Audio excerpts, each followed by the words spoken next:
जय माता दी। श्री दुर्गा सप्तशती का अष्टम अध्याय। ऋषि बोले, चंड तथा मुंड दोनों दैत्यों के मारे जाने पर एवं बहुत सी सेना के भी क्षय हो जाने पर महाप्रतापी सोम के चित्त में भारी क्रोध पैदा हो गया। उसने सभी दैत्यों की सेना में युद्ध करने की आज्ञा दे दी। उसने कहा, उदयुद्ध नामक 86 दैत्य सेनापति अपनी सारी सेना को लेकर चले। कंबु नामक 84 सेनापति भी अपनी सेना के साथ युद्ध के लिए निकले और मेरी आज्ञा से 50 करोड़ वीर्य कुल के असुर तथा 100 द्रुम कुल के सेनापति सेनाओं के साथ कूच कर दे और फिर मेरी आज्ञा से कालिक मौर्य 2 हाथ काली के सभी असुर तैयार होकर से प्रस्थान करें। भयंकर शासन करने वाले असुर राज शुंभ ने इस प्रकार आज्ञा देकर स्वयं भी बहुत सी सहस्त्रों को सेनाओं के साथ प्रस्थान कर दिया। जब चंडिका जी ने देखा कि जब अब सारे और भयानक सेना साथ लेकर शुंभ आ रहा है, तब उन्होंने अपने धनुष की टंकार करके पृथ्वी आकाश के मध्य भाग को गूंजा दिया। हे राजा, उस समय सिंह ने बड़ी भारी गर्जना की। फिर अंबिका जी ने घंटा बजाकर उस गर्जना को और भी बढ़ा दिया। धनुष की टंकार, सिंह की गर्जना एवं घंटे के नाद से भी दिशाओं के गूंज जाने पर भयानक शब्दों की काली जी से अपना मुंह खूब फैलाया और गर्जना की। उस सब को सुनकर दैत्य सेनाओं के चारों ओर से आकर देवी सिंह काली को क्रोध के साथ घेर लिया। अब अवसर के मध्य में, हे राजन, दैत्यों के नाश के लिए तथा देवताओं की वृद्धि के लिए अत्यंत बल पराक्रम से संपन्न होकर ब्रह्मा, विष्णु, स्वामी कार्तिकेय, इंद्र आदि देवताओं की शक्ति उन्हीं के शरीर से निकालकर उन्हीं रूपों में चंडिका के पास आ गई। जिस देवता को जो रूप जैसे भूषण तथा वाहन है, उन्हीं वस्तुओं के संपन्न होकर देवा शक्ति भी वही रूप धारण कर दैत्यों के साथ युद्ध करने आ गई। ब्रह्मा जी की शांति शक्ति, जैसे ब्रह्मणी कहा जाता है, वह अक्षय सूत्र कमंडल से सुशोभित थी। सबसे प्रथम उपस्थित हुई महेश्वरी की शक्ति वृषभ पर विराजमान सुंदर त्रिशूल धारण किए, महासर्प को कंकन धारण किए, मस्तक पर चंद्र रेखा सुशोभित थी। महेश्वरी शक्ति आई। कार्तिक स्वामी की शक्ति हाथ में शक्ति लिए सुंदर मोर पर आरूढ़ कौमारी अंबिका की शक्ति दैत्यों से युद्ध करने आई। वैसे ही विष्णु की शक्ति गरुड़ पर सवार होकर शंख, चक्र, गदा, शंख एवं खग तथा हाथ में लिए आ गई। यज्ञ वाराह का विचित्र रूप धारण करने वाली विष्णु की वाराह शक्ति वैसे ही शरीर धारण करके आई। महान नरसिंह जी ने समान शरीर का धारण किया।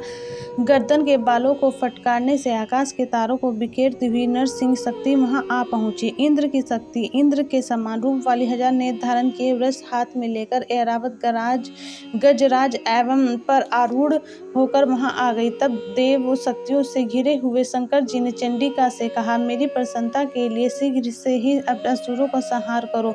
तब देवी के शरीर अत्यंत भयानक सैकड़ों गिदड़ियों की भांति हूं नाद करती हुई बड़ी चंडिका शक्ति प्रकट हो गई।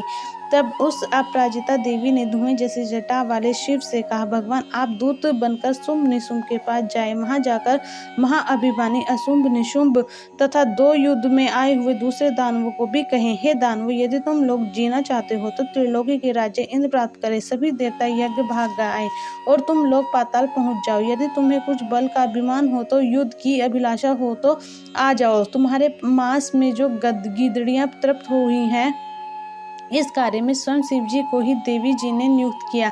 वह शिव शक्ति संसार में शिवदूती के नाम से विख्यात हुई। जब शिव द्वारा कथित देवी जी के वचन महाअसुरों ने सुने तो क्रोध में आ गए और जहां कात्यायनी देवी स्थित थी उस ओर बढ़ने लगे।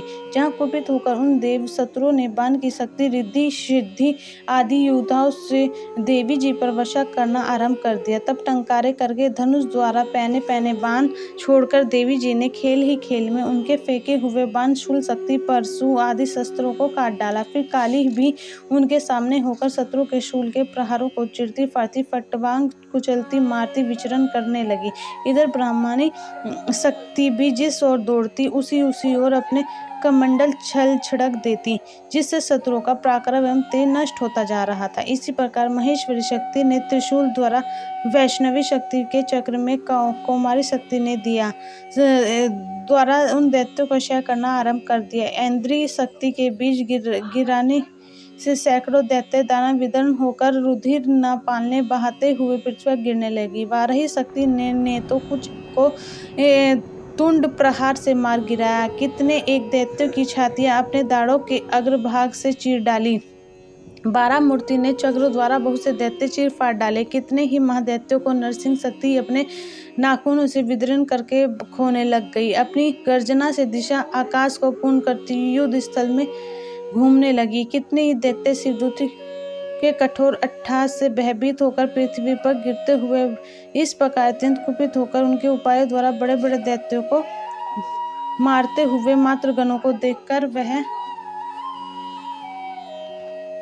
शत्रुओं को सैनिक भागने लगे। उन दैत्यों की मातृगण से पीड़ित होकर भागता हुआ देखकर क्रुद्ध हुआ महाअसुर रक्त बीज युद्ध करने के लिए आ गए। रक्त बीज के वज्र में शरीर से एक भी रुधिर बिंदु जब पृथ्वी पर गिरता तब उसी के समान बलवान दूसरा असुर पैदा हो जाता। महाअसुर के समान बलवान दूसरा असुर पैदा हो जाता। महाअसुर के न आकर इंद्र शक्ति के साथ युद्ध, तभी इंद्र शक्ति ने अपने वज्र द्वारा रक्त बीज ताड़ने लगते बहुत से बहने लगा। रुधिर की एक एक बूंद से बहुत योद्धा पैदा हो गए, जिनका रूप पराक्रम रक्त बीज के समान था। जितनी भी रक्त की बूंदें पृथ्वी पर गिरी थी, उनके सदृश बलवीर्य पराक्रमी पुरुष उत्पन्न हो गए। वे रक्त से उत्पन्न हुए पुरुष भी अत्यंत भयानक अस्त्रों को सुसज्जित मातृगणों के साथ लड़ने लगे। फिर इंद्र ने वज्र उसका शीर्ष शत विशत कर दिए, जिससे रुधिर बह उठा। तब हजारों पुरुष उस रुधिर से पैदा हो गए। वैष्णवी शक्ति ने चक्र द्वारा उसे मारा। इंद्र ने गदा द्वारा उसे असुर राज की ताड़ना की। वैष्णवी ने चक्र से क्षत होने पर उसके शरीर में ज्यों ही रुधिर स्राव हुआ, उससे हजारों उसी के समान महासुर पैदा हो गए।